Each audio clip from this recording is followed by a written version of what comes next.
solo puedo decir que me he encontrado con gente maravillosa, gente que me ha abierto su corazón, gente que me ha abierto su sabiduría y a ellos siempre me refiero porque de bien nacido es ser agradecido. Y yo que venía de un pueblecito donde lo más cercano a una televisión era una caja de cartón, pues poder vivir del cine ha sido para mí una suerte infinita. Y eso en lo general. Y en lo particular, pues he hecho todo tipo de cine, he producido más que he dirigido, también he dirigido porque tengo una sensibilidad social que me interesa no perder, porque así me enseñaron dentro de casa y con los que viví la infancia. Y en esa sensibilidad social pues está parte de mi cine. Nosotros hicimos hace 20 años o 20 y tantos años, podéis recordarlo algunos, un documental que dio la vuelta al mundo que se llamaba El efecto Iguazú, que era la historia de unos tipos que les habían dejado en la calle sin nada, unos trabajadores de una empresa, se llamaba Sintel, y nosotros entramos en su día a día, cuando hicieron un campamento en medio de la principal arteria de Madrid, que era la Castellana. Desde entonces entendí que el cine también es una herramienta para reflexionar en lo social, para reflexionar en lo comunitario y para reflexionar en lo personal. Y ese fue un acicate que me llevó luego a hacer otros proyectos de esas características.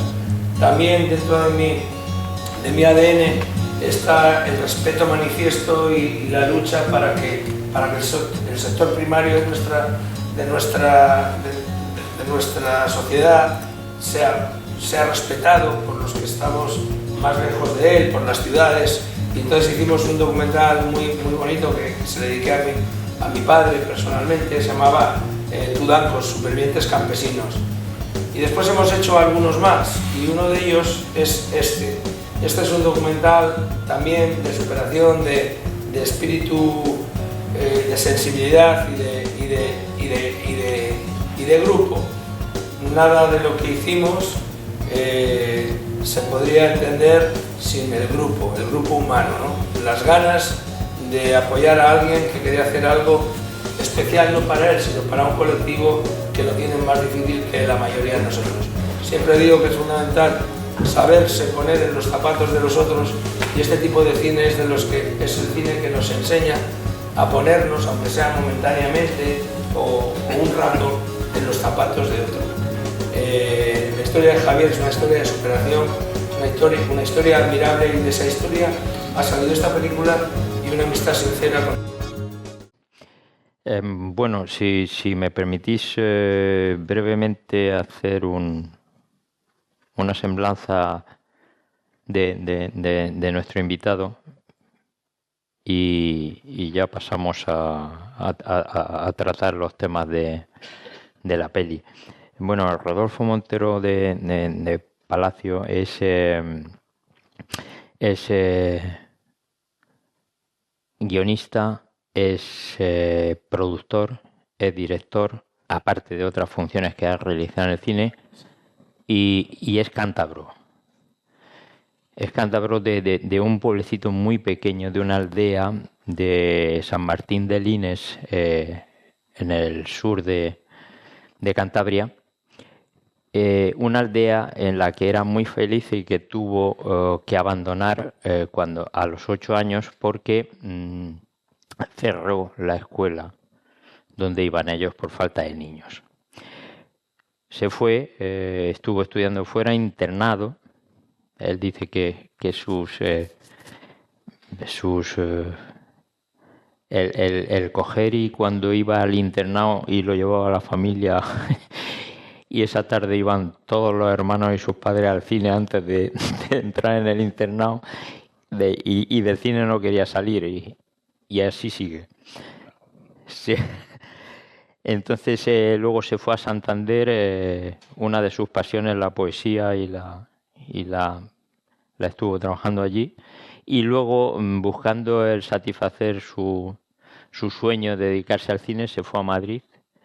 Allí su paisano Mario Camus le echó una manilla, su tesón hizo muchísimo, los hermanos Almodóvar estuvieron ahí también por medio, y se metió en el cine y hizo una empresa con su hermano Nano Montero, Acción Films, y ya no se ha bajado del cine nunca más.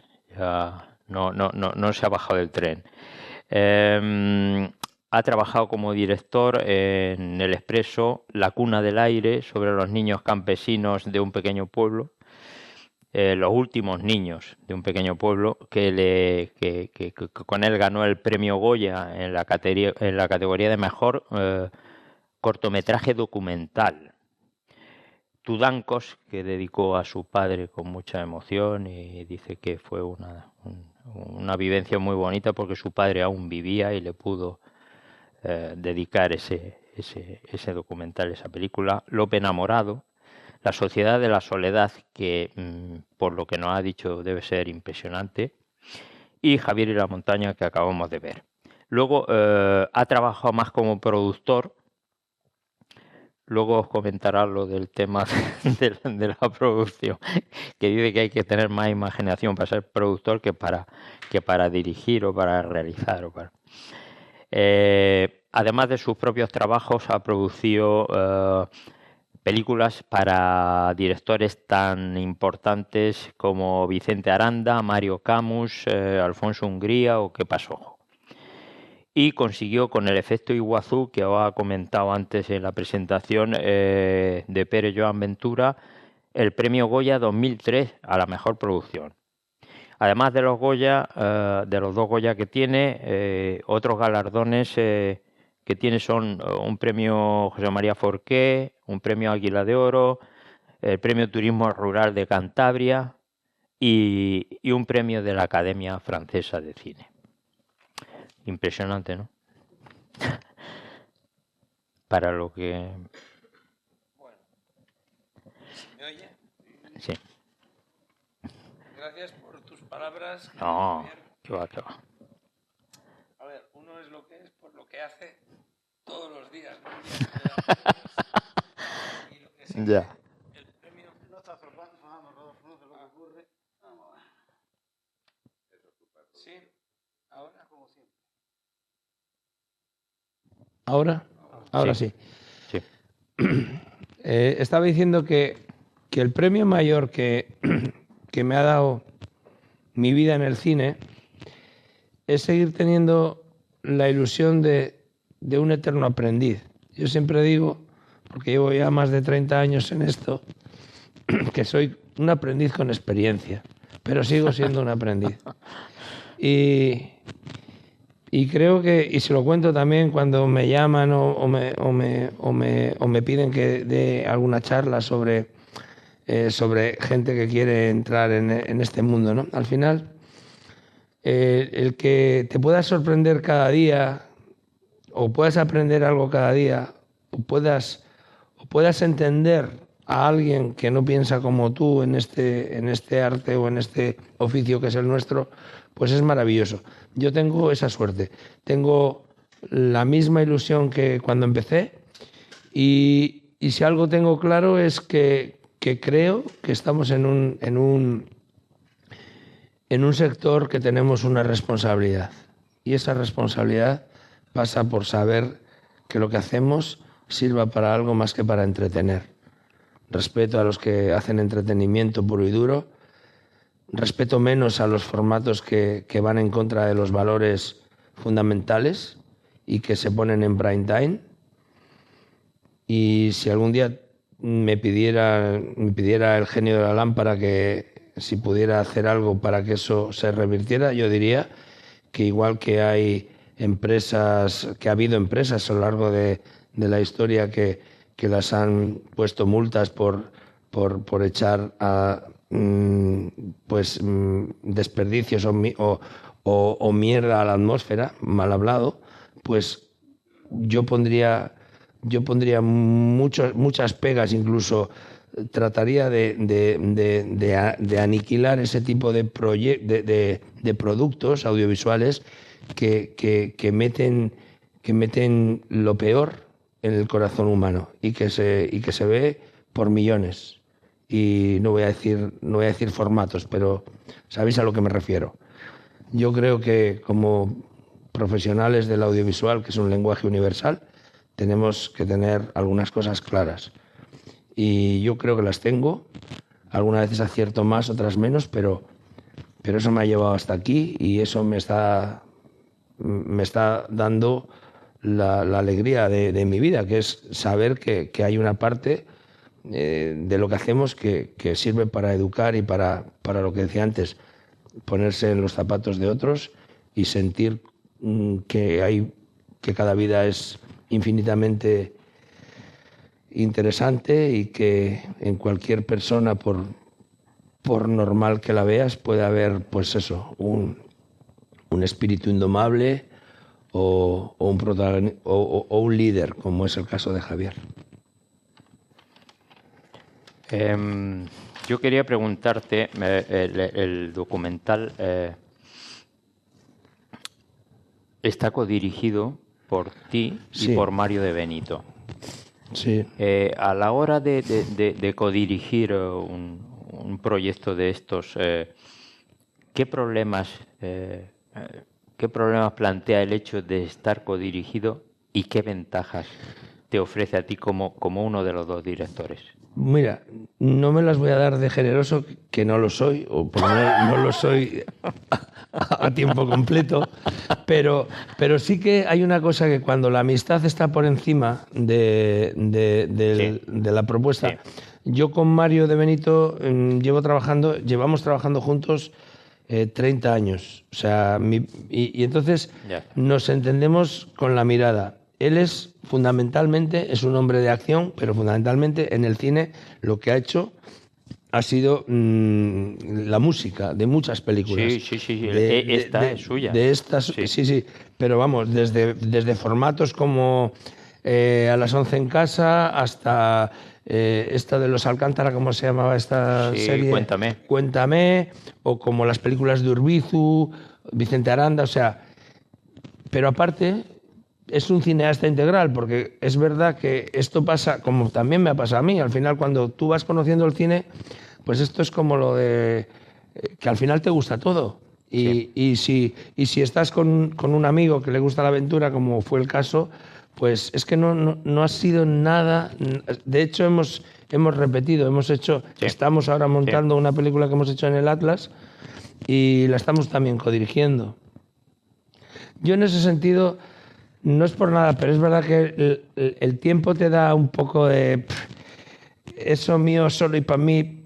Ahora estoy haciendo otro documental que estoy dirigiendo con mi mujer, con Rosana Marcos, sobre la hemofilia, y es que me siento feliz. Es que yo siempre digo que para mantenerme en el cine tuve que ser muy competidor. Pero el tiempo me ha dicho que al final lo que mola es ser compartidor.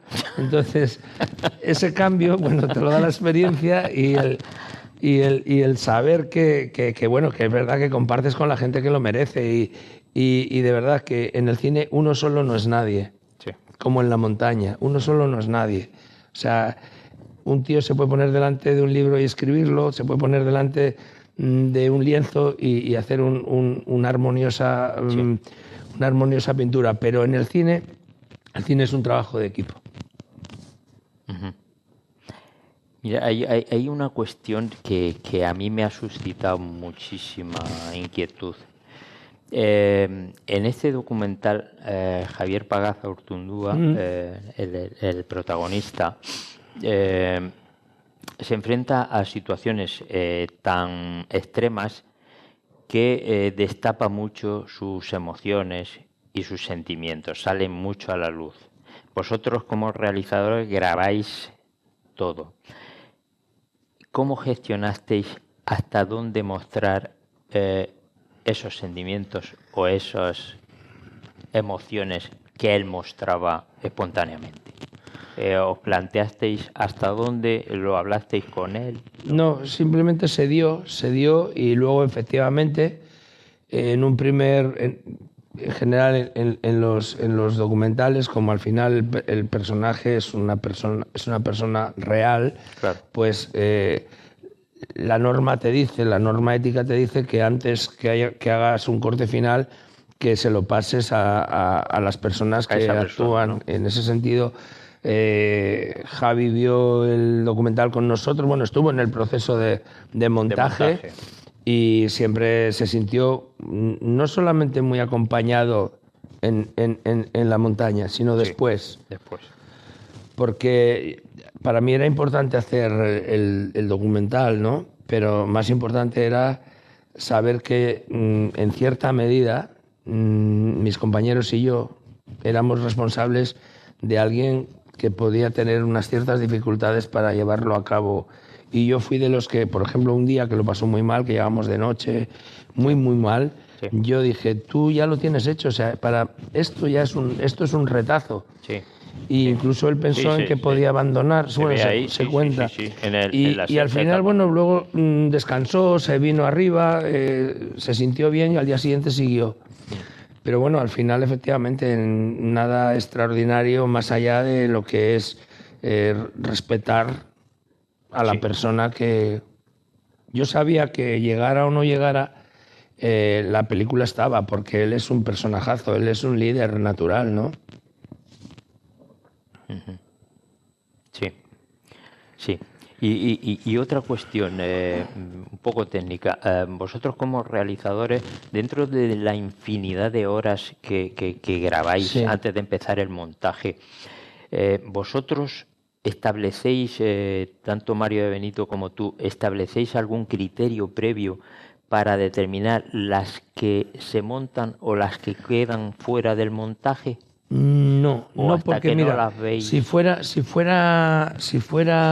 ficción es posible, porque en la ficción tienes que escoger entre tomas y tienes que escoger tienes que escoger en mucho menos, pero en el documental tienes un montón de cosas que tienes que desestimar siendo buenas. Sí. Entonces digamos que el concepto de montaje, que es donde está el lenguaje del audiovisual, en el documental es que lo que verdaderamente marca es lo que quitas, no es lo que pones. O sea, primero haces, cuentas la historia y después hay que ir reduciendo. Es como la poesía, es la diferencia entre la poesía y el relato, ¿no? Es decir, hay que quedarse con lo esencial de lo que quieres contar, del personaje y de todo lo que le acompaña. Y eso Mario y yo lo hemos llevado bien porque estaba claro cuál era, digamos, el objetivo dramático. Y luego, por otro lado, que en el proceso, pues ya conoces a la persona, te encariñas, es un amigo tuyo. Bueno, de hecho, hoy me ha llamado, Doy fe que cuando estábamos tomando un café en la playa, a la vuelta, dice, perdonad que Javi Pagazú. Y se ha puesto a hablar con él, hombre, tal, y además es que lo imita de puta madre. Y me ha dicho que... Y ha estado como 10 minutos hablando con él de otros temas, de proyectos comunes, porque ya cuenta con él para ir a Valencia y no ha estado, o sea que debe haber una sintonía muy grande entre ellos.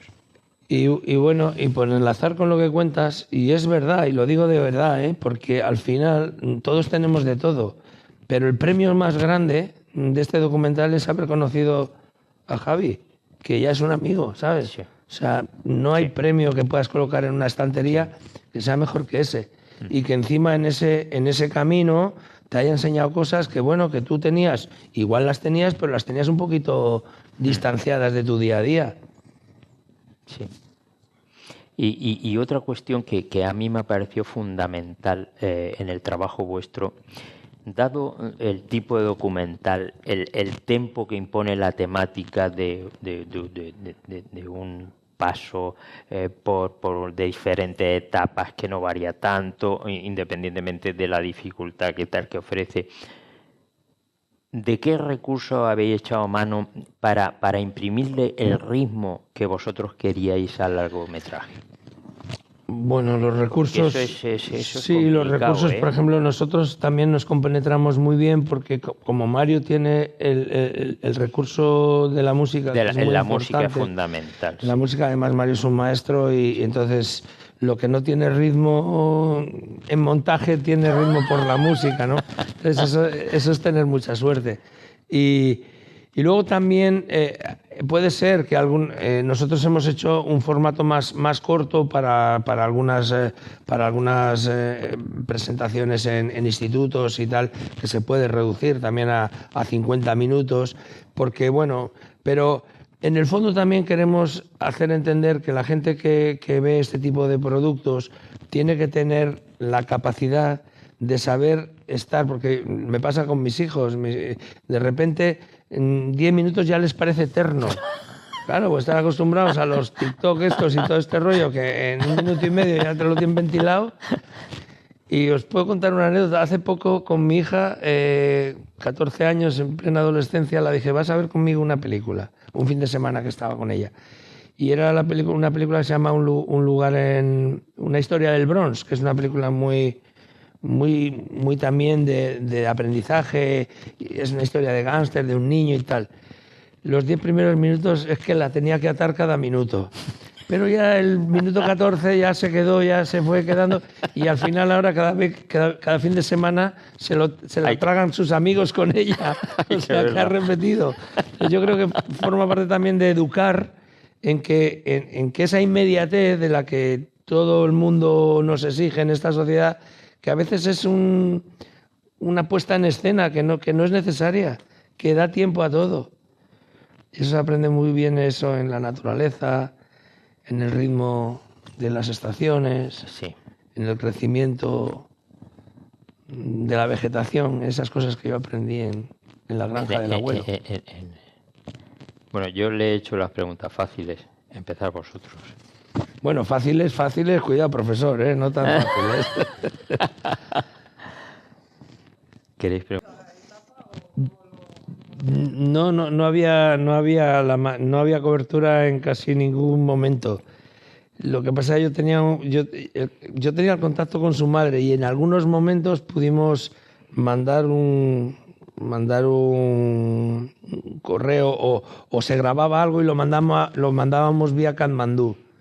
Porque íbamos también con un tipo que es un gran himalayista que se llama Alex Chicón, que tenía contactos en Katmandú, y entonces nosotros le mandábamos hasta Katmandú por un teléfono que tenía él lo que le decía a su mamá y Ama respondía luego a los días. Eso podía haber formado parte, pero se entendía difícilmente porque no era directo, ¿sabes? No era que era a través de Katmandú y tal.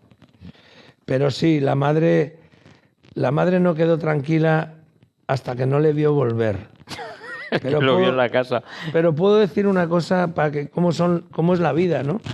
Pero luego la ha hecho muy feliz, que su hijo, ese hijo por el que tanto penó, por el que tanto fue y vino, que ese hijo haya conseguido eso y que en su pueblo de Zaya o en la Aurrezki Kutxa ahí en Bilbao le aplaudieran casi 1000 personas y que él encima no se representase a sí mismo, sino representase a un colectivo. Eso fue muy maravilloso para su madre. ¿Cuánto tiempo llevó preparar toda la logística para...? Pues de orden de 2 meses o así.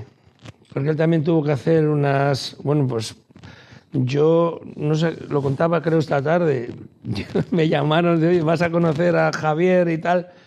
Era un día que llovía, lo cuento como anécdota porque era un día que llovía en Bilbao, pero vamos, jarreaba y justamente él estaba haciéndose como unos ejercicios con los esqueletos estos y tal, y yo le veía que justo andaba, ¿no? Entonces cuando bajamos encima al agua, digo, bueno, este se va a caer antes de salir de... Y me decía, y lo primero que me dijo, tú no te preocupes por mí, que yo me he caído muchas veces, como diciendo, joder, se había dado cuenta de mi preocupación, ¿no?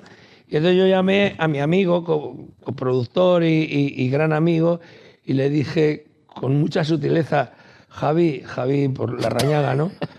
Yo no sé esto no sé si se va a dar. Y luego hay otra anécdota que se ve un pelín en el documental, que justo cuando arrancamos, Sí. que hay un aplauso general, Sí, y hacemos como sí, un poco muy un corrillo, sí, sí. y en la primera ya se enganchó, Sí, digo, sí. ay Dios mío. Sí, Ay, porque Dios se le mío. enganchó un Se le enganchó un bastón. en un hueco de la Sí, piedra. Sí, mira si te has dado cuenta. Es buenísimo. Bueno, son anécdotas, pero él, yo creo que más que por él, que también seguramente, pero es verdad que tenía mucha fe también porque él considera que a la gente con parálisis cerebral, sin hablar de categorías de más o menos esa enfermedad, que les han tenido como inútiles toda la vida. Y eso es Sí. contra eso ha luchado. Y sobre todo, no solamente como inútiles físicos, sino también intelectuales. Y no es por nada, pero este tío es brillante a más no poder. O sea, es un tipo que saca una reflexión en cualquier momento, pero de quilates, o sea, de saber de lo que habla. Sí.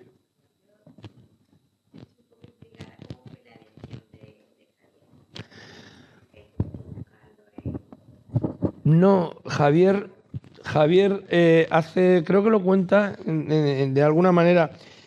Yo tengo un buen amigo, emprendedor en el País Vasco, somos amigos desde la infancia, y que tiene una fundación, porque él ha sido pionero en inserción laboral. Él trabajó en Francia, aprendió mucho y fue pionero en inserción laboral de personas con distintas capacidades, incluso con personas con diferentes conflictos sociales. Y entonces él tiene una fundación que da unos premios que se llaman los premios Lo Imposible. Y a esos premios hay gente de diferentes colectivos que presentan candidaturas. Y esta fue una de las candidaturas que se presentó y fue una candidatura ganadora.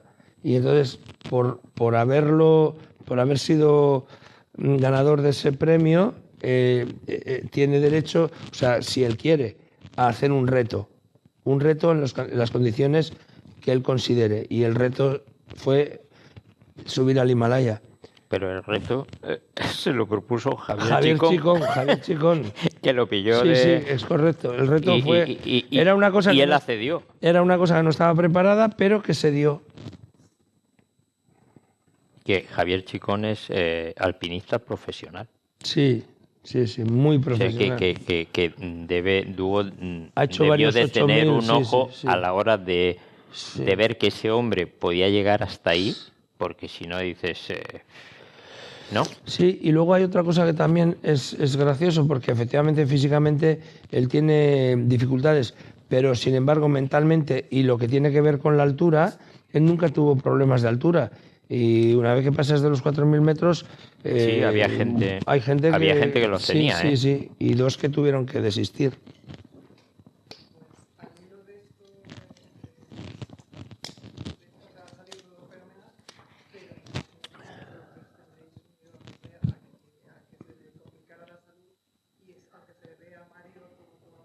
No llevábamos equipo médico, lo que teníamos es un seguro en Katmandú un seguro muy potente. Mucho quilate. Sí, pero en el día a día allí no. Era Mario, que también le cogió mucho cariño, fue como su ángel de la guarda. Sí. Y otro amigo mío que no es tan cineasta, pero que a mí me parecía importante para la expedición, que se llama Juan Pablo Hernández Palomino, que ha sido militar, que ha estado en sitios difíciles en la historia de su vida y que tiene claro, pues eso, cómo actuar en caso de una dificultad. Por ejemplo, no se ve, pero el día que llegamos de noche, pues ya había que llegar y había que llegar como fuera. Y él no quería que le cogieran, él quería seguir andando y se hacía de noche, bajaba la temperatura y bueno, y fue muy, muy épico. Sí. Sí, hay momentos muy... al hilo de lo que tú dices, tengo aquí una pregunta que también me inquietó y, vamos, que me despertaba la curiosidad, y es que las relaciones que se establecen entre Javier y los demás miembros, de la expedición. ¿Responden con fidelidad a lo que reflejan las imágenes o habéis primado algunas sobre otras? Porque yo veo muy claro lo de la relación entre Mario de Benito y él, es como muy paternal o muy fraternal, ¿no? Y con los Sherpas también parece tener una relación como muy cercana, como muy de mucho afecto, de mucha confianza de él sobre ellos. Sí. ¿Eso respondía a la realidad? Sí, ¿O también habéis primado también a...? No, responde a la realidad. Responde a la realidad por los motivos que te voy a contar. Primero, Mario era primer cámara y yo estaba más en la dirección de algunas de las escenas, ¿no? Sí. Entonces eso hace que tenía mucha cercanía con él. Sí. Y eso es magnífico porque se dio fácil. Sí. Y luego, por otro lado, los Sherpas, la gente que estaba cerca de él, le cogieron mucho cariño. Porque ellos están acostumbrados a ir con superhombres, no con ese tipo de gente. Sí, y mira qué cosa más bonita, que claro, no cabe todo en un documental, pero ahora que podemos hablar, pues mira qué cosa más bonita, que un día a casi 4.000 metros, estábamos haciendo una de las... íbamos a arrancar una de las etapas y nos llamaron de un sitio, por favor, aquí. Y nos acercamos allí y un tipo que era Sherpa tenía un hermano en esas condiciones y un hermano que por tener esa enfermedad no le sacaban de casa. No le sacaban de casa. O sea, porque en esa cultura, como en otras culturas, el que tú tengas una persona en la familia con un problema de esos es también cosa de brujería, que es que te lo mereces, que la familia no sé qué. Un poco, como se hacía en España antes. Exacto. Y entonces fue maravilloso porque el chico no salió, pero él entró. Nosotros, mira, ahí te digo también, fuimos súper humanos. ¿Se podía haber filmado? Sí, pero ¿para qué? ¿Sabes? Entonces, como la madre estaba un poco nerviosa, porque claro, era otra cultura, una persona ya... Entonces entró nuestro Javier, le regaló un banderín yo creo que del Atlético de Bilbao o algo así, le saludó. Sí, claro, era del Bilbao. Y bueno, y ese, que era uno de los Sherpas, estaba pues agradecidísimo por esa pequeña cosa, ¿no? Por ese pequeño detalle. Sí. La verdad que hacer este tipo de cosas enseña mucho. Hay un momento, no sé si hay 10 de noche, en el que todo el equipo está llorando. Con lágrimas. Sí, ese día fue, sí. Sí, la noche esa de... Hay una emoción que no es normal vivirla en los trekking, en los Sherpas y demás, ¿no? ¿Cómo se vivió, digamos, emocionalmente, ¿no? esa tremenda aventura? ¿Cómo la vivió el equipo? ¿Cómo fue? Pues como... Y lo que hablaron después, es decir, fue completamente diferente a cualquier otra experiencia que tengan haciendo su trabajo normal de acompañar a lo que dice a superhombre o a superpico. Claro, sí, también, sí. Yo creo que fue uno de los aciertos de la expedición, ¿no? Nosotros, como también se cuenta en un principio, nosotros éramos parte de la expedición, no queríamos generar ninguna incomodidad a la expedición, pero la expedición sabía que aparte de las personas normales había un equipo vinculado al objetivo de un tipo como Javi. Entonces Javi se ganó a la gente poco a poco, ¿no? Poco a poco. Y efectivamente ese día hubo dos momentos, esa noche fue muy emocional por una razón. Primero porque todo el mundo sintió que nosotros llegamos los últimos con él y tal, y llevaban ellos allí mucho tiempo, ya casi 3 horas. Todo el mundo sintió que Javi lo estaba pasando mal, Pero después también sintió que Javi iba a tirar la toalla, ¿no? Porque él es muy sincero en ese momento, creo que dice, yo creo que estoy al lado de él o algo así, y dice algo así que yo no voy a poner en juego, mi salud o algo yo así. Ya he llegado donde he llegado. Y lo dice con mucha serenidad después de haber sufrido lo que había y tal. Pero entonces eso también dejó a la gente un poco plof, ¿no? Porque bueno, la gente de montaña también, los retos quieren que que sucedan. Yo ese día fue el primero, el que más le dije, oye, que el reto ya está, o sea, que, Sí, tú que decídelo, que tranquilo, ¿no? lo exteriorizas. Y sin embargo, él, no sé si también por los compañeros, por la gente que le veía de igual a igual, pues al final, al día siguiente, decidió seguir. Se ve buen ambiente. Sí, total. Sí. Total. Sí, entusiasmo. No sé si tiene experiencia previa en montaña, además. Hay momentos en que se te ve por ahí, se te ve también fatigado. Bueno, Sí. los dos Sherpas que van como si fueran... Bueno, yo lo viví como una experiencia vital muy interesante. A mí me ha gustado la aventura, he hecho mis pinitos sin más, ¿sabes? Sin ningún logro para poner en ningún... Simplemente porque me ha gustado la aventura, porque me gusta la naturaleza y porque creo que la naturaleza enseña de una manera muy, muy visceral y muy auténtica, ¿no? Muy al hoyo de las agujas.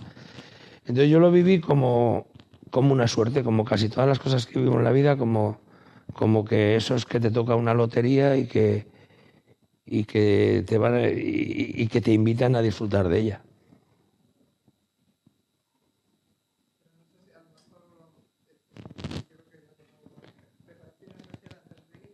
¿Cómo? Bueno, a ver, hay que prepararse un poco, porque hay que prepararse, tampoco, pero sí, yo ese año pues me preparé un poquito más de lo normal, porque uno ya tiene su edad. Me hice una media maratón en Bilbao, luego hice otra media maratón en Madrid con un buen amigo, se llama también Javi, porque era como la historia de los Javis, y eso te da una cierta también seguridad para contigo, ¿no? Sí. Pero bueno, que si tienes un problema, por ejemplo, del tema de la altitud, sí, pues por muy preparado que vayas, sí, ¿no? Como le pasó a la fisio, exacto, que lo comenta Alex Chicón, dice, mira, tú tienes unos síntomas de que ahora mismo acumulas unos líquidos que no tu hígado... Claro. Y luego nosotros hicimos también una cosa que es muy interesante, muy importante, que además te conecta, bueno, eso no se puede contar en imágenes, pero que te conecta también mucho con lo que estás viviendo, que es que no prisa. O sea, porque si tú quieres, y esto vale para la vida, o sea, si tú quieres subir muy alto, tienes que saber bajar. O sea, eso es lo que llaman aclimatación, que es una realidad que vale para todo en la vida. Yo luego se lo contaba a mis hijos. O sea, tú subes 500 metros y luego tienes que bajar 300 para aclimatar y luego esperar un tiempo para volver a acceder otros 500. O sea, que no es, ¿cómo se dice? No es geométrico, ¿cómo se dice eso? O sea, no es, no es aritmético, no es aritmético, profesor, claro. Entonces hay veces que, y eso también te hace que esos tiempos, que esos momentos, pues te encuentres contigo mismo, hables con gente que está por otros motivos. En la montaña te encuentras gente muy interesante también, en cualquier sitio, como aquí. Pero no he comentado en la breve presentación de Rodolfo, no he comentado que él, su familia tiene familia por parte de su padre de tratantes de ganado y se han dedicado a la ganadería, por parte de su madre médicos rurales y médicos, comentabas antes, de mucho prestigio y de mucho tiempo. Y eso él lo ha hecho de él que valore muchísimo lo rural, la tierra, sus habitantes, que trabaje muchísimo por visibilizar las condiciones de ese medio, que defienda ese tipo de vida sostenible. Y tanto es así que él quizás se salga un poco de la temática, pero ha constituido una fundación que se llama Agrocultura. Él se sorprendió un poco y se alegraba porque La Palma pone agricultura y decía, hombre, qué curioso, qué tal. No lo va a poder demandar. No. Como pero sí, Es que él tiene una productora que se llama Palamont Pictures y la internacional pues decía que él había... Ah, sí, la anécdota fue que me encontré con ellos en un festival de Valladolid hace muchos años y me cogieron aparte y oye, te vamos a demandar porque has copiado. Digo, perdona, mis apellidos tienen más tiempo que tu país. Pues todo quedó en broma, todo quedó en una broma. Pues al hilo de eso iba la última pregunta. Porque él ha luchado mucho por visibilizar, por dignificar con muchos de sus trabajos ese mundo, esa existencia, esos valores. Rodolfo, ¿qué es para ti más difícil? ¿Vivir dignamente del cine o mantener la fundación como la que diriges, que lucha por la supervivencia del mundo rural, por un estilo de vida sostenible, apoyando a colectivos desfavorecidos o a gente que está en riesgo de exclusión social? Pues creo que no. Bueno, te voy a decir te voy a responder así categóricamente. Ninguna de las cosas es fácil, pero a todas son posibles. Sí. Porque si no fuera, yo creo que también es un don tener energía para implicarse y disfrutar de esa implicación, sabiendo, con mis equivocaciones, por supuesto, como todo el mundo, pero sabiendo que lo que quieres o lo que cuentas tiene que estar en la sociedad. No sé si en mucho o en poco, pero tiene que estar. Porque yo siempre digo, adoro el audiovisual. El audiovisual es el gran lenguaje universal de nuestro tiempo. Y ahora mismo hay gente que aprende desde el audiovisual, pero también hay gente que desaprende. Entonces, dentro del audiovisual y dentro del cine, yo siempre digo que es como un columpio de esos de punto de apoyo, ¿no? Sí, sí. Donde en un lado del columpio está lo que llamo yo la nadería, o sea, cosas y cosas de la nada, para que tú estés en otra, para que no te enteres de la sociedad en la que vives. Y luego en el otro lado del columpio estamos unos cuantos locos ahí haciendo cosas sociales y que sueñan con una sociedad mejor y más crítica. Y bueno, no movemos el columpio, pero lo que quiero es que en ese lado del columpio cada vez seamos más y que esa minoría inteligente que hay en todas las sociedades crezca, porque lo otro nos lleva al fracaso como sociedad.